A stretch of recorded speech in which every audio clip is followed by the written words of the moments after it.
How do you find the perfect real estate agent for you?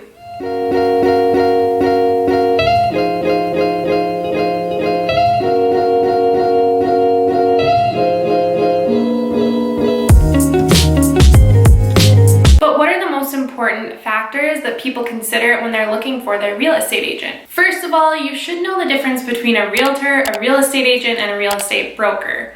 I know I'm throwing a lot of terminology at you already, but I'll explain right now. A real estate agent is anyone with a real estate license. Due to regulations, a real estate agent must work for a real estate broker or brokerage. That means when you hire a real estate agent, you're actually hiring the broker. One other thing to consider about real estate agents is no matter where the agent is located, a percentage of their commission is then paid to the brokerage. A real estate broker is an agent who pursues a higher level of education and licensing, and usually after they work in the industry for a while. So that means to become a real estate broker, you first have to be a real estate agent. The courses required to become a broker are typically geared towards qualifying the real estate professional to run and manage their own brokerage. This also means that a real estate broker has an extensive knowledge of real estate laws and regulations, and they also hold a lot more power and responsibilities than professionals who remain real estate agents. Lastly, a realtor is a trademark term for an agent who belongs to a recognized real estate board. For instance, the Real Estate Board of Greater Vancouver. Realtors have to adhere to the board's code of ethics and standards of professionalism. In addition to that, each agent has to belong to their provincial board or the Canadian Real Estate Association, and they must complete ethics training on an ongoing basis. As a buyer or seller, you're going to look for things that a real estate agent, a realtor, or a broker can offer you that others can't. But what are the most common wants and needs of buyers and sellers? Let's find out.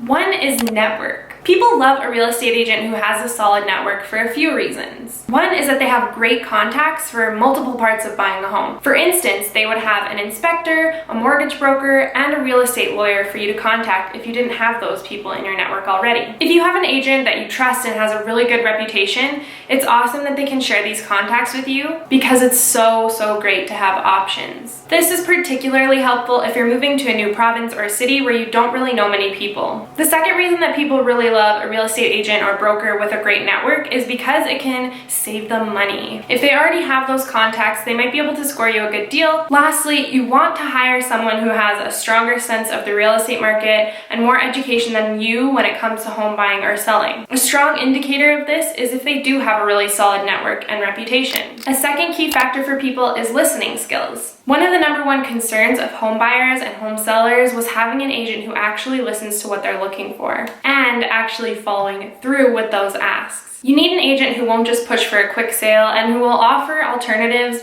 when appropriate. They don't, of course, have to agree with you because everyone has their own opinions, but it's really important that they at least listen to what you're asking. 3 is personal connection. Second to networking, a lot of people actually choose their real estate agents based on a mutual connection that they have. This isn't always the best way to go because you don't really know much about them other than your friend had a good experience. But a lot of people feel more comfortable working with someone who they have a mutual connection with and who they can relate to on a more personal level rather than just professionally. Don't be afraid to go for coffee with this person to kind of interview them before you choose them as your agent, or do as some home buyers suggest and go view one listing with them before you make your decision. Number 4 for people is timeliness. A factor that was extremely important to both buyers and sellers was having an agent who can get back to them really quickly. Though they understand that agents obviously have more than one client at a time, they felt it was really necessary to receive a prompt response, especially if you're in a hot market. The last one is number 5, and that is value adds. Clients are really interested in hiring an agent who can add something of value to their working relationship. You want to come ahead as a seller and you want to save money as a buyer, regardless of commission fees. So finding an agent who can confidently manage the housing market was really important. Ask real estate agents the tough question of what they can add to this transaction. How do they market the homes? How do they negotiate deals? Hiring a good real estate agent can save you a lot of money,